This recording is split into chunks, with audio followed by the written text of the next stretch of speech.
The internet has turned on Kai Cenat, and this time, the hate feels personal. The same crowd that once crowned him the king of streaming is now calling him arrogant, out of touch, and finished. But what caused this sudden shift? How did the most beloved entertainer on Twitch become the internet's latest villain? To understand that, we need to go back to where the cracks started showing. Kai Cenat was never meant to fit into a mold. He built his empire through chaos, energy, comedy, unpredictability. People loved how raw he was. He wasn't scripted like traditional YouTubers. Every stream felt alive, dangerous, and real. You never knew what would happen next, and that's what made him explode. He became Twitch's most subscribed streamer in history. Brands chased him, celebrities wanted to collaborate. Every highlight clip went viral. For a moment, it looked like nothing could stop him. But fame never comes quietly. The more famous Kai became, the more the internet started to watch him differently. The same things that made him fun started to make people uncomfortable. His wild energy began crossing lines. His reactions, once funny, started looking careless. And when you're at the top, even small mistakes turn into global controversies. It all came crashing down when Kai announced a massive giveaway in New York City, a meetup for fans at Union Square. The plan sounded harmless: give away PlayStations and stream the chaos. But what happened next turned into one of the most chaotic public scenes in recent internet history. Thousands of fans flooded the streets. Cars stopped. People climbed statues. Police swarmed the area.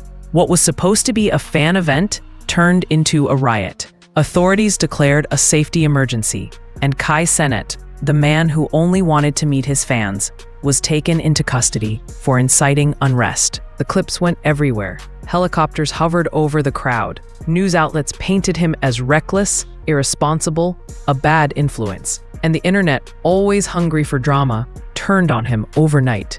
People who once called him inspiring started calling him dangerous. They said he let fame go to his head, but Kai saw it differently. He said he never wanted chaos. He just wanted to give back. The event, he claimed, spiraled out of control because of the sheer number of people who showed up. Still, once the internet labels you the villain, there's no clean way back. His streams after that incident felt heavier.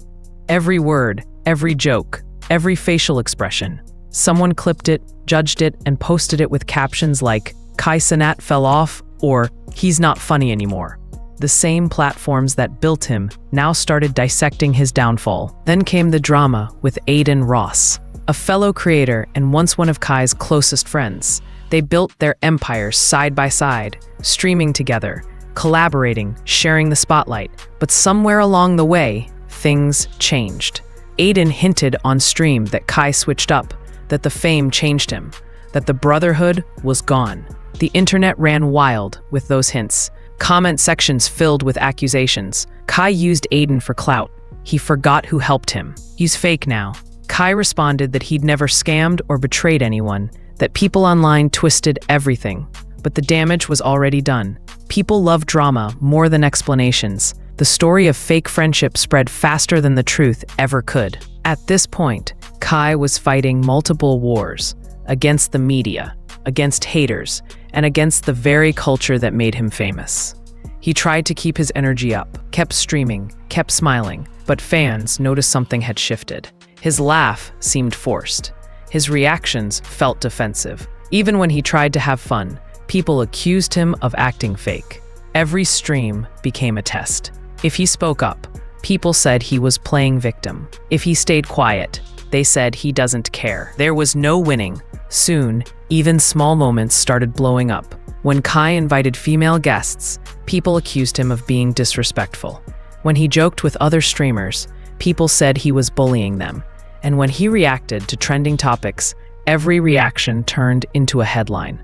Kai Cenat mocks this. Kai Cenat laughs at that. He couldn't breathe online without someone twisting it for views. But here's the truth. This isn't only about Kai.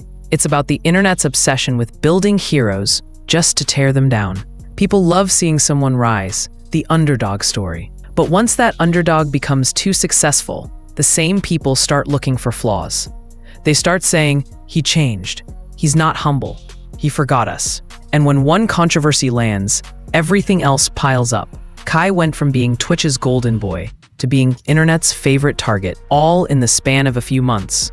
There's also a deeper reason behind the hate: fatigue. Kai Cenat's energy, the chaos, the noise. The internet loved it at first, but over time, people get tired. The algorithm thrives on extremes, and Kai has lived at that extreme for years. Eventually, viewers stop seeing the person and start seeing the performance. And when they get tired of the performance, they take it out on the person behind it. Kai's fame made him a symbol of youth culture, of streaming, of internet success.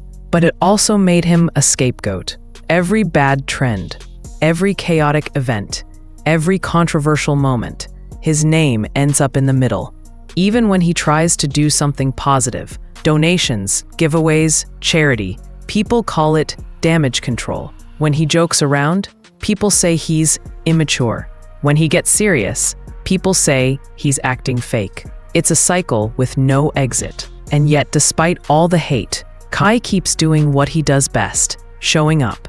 He keeps streaming, keeps posting, keeps laughing. He refuses to disappear because deep down, he knows something most of his critics don't. The internet doesn't actually hate him. It's addicted to him. Every tweet calling him overrated still gives him engagement. Every hate video still drives his name higher in the algorithm. People claim they're done with Kai Cenat, but they're still watching. They still react. They still click. Hate is just attention in disguise. That's the paradox of internet fame. The moment you become too real, people start craving your downfall. They forget the years of work, the thousands of hours of streaming, the joy you brought. They only remember the controversy. Kai Cenat didn't stop being entertaining. The internet stopped being forgiving. So why does everyone hate Kai Cenat again? Because the internet loves stories with villains. It needs someone to blame for its own boredom. And Kai Cenat, the loudest, brightest, and most unpredictable star on Twitch, was the easiest target. He gave people too much to talk about. He gave them chaos, laughter, and controversy all in one package. And the internet doesn't know how to handle that kind of energy for long. But if history tells us anything, this won't be the end. Because every time Kai falls, he comes back louder, smarter, and more unstoppable. He's been canceled before, hated before, doubted before, and every single time, he found a way to turn hate into fuel. Love him or hate him, you can't ignore him. And in a world ruled by algorithms and attention, that means Kai Cenat already won. At the end of the day, the internet will keep hating, keep talking, and keep watching. But Kai Cenat doesn't stop, and that's why he stays winning. Because no matter how many times they try to cancel him, his name still trends, his clips still go viral, and his fans still show up. Maybe that's the real lesson here. In the world of fame and chaos, you don't survive by being perfect. You survive by being unforgettable.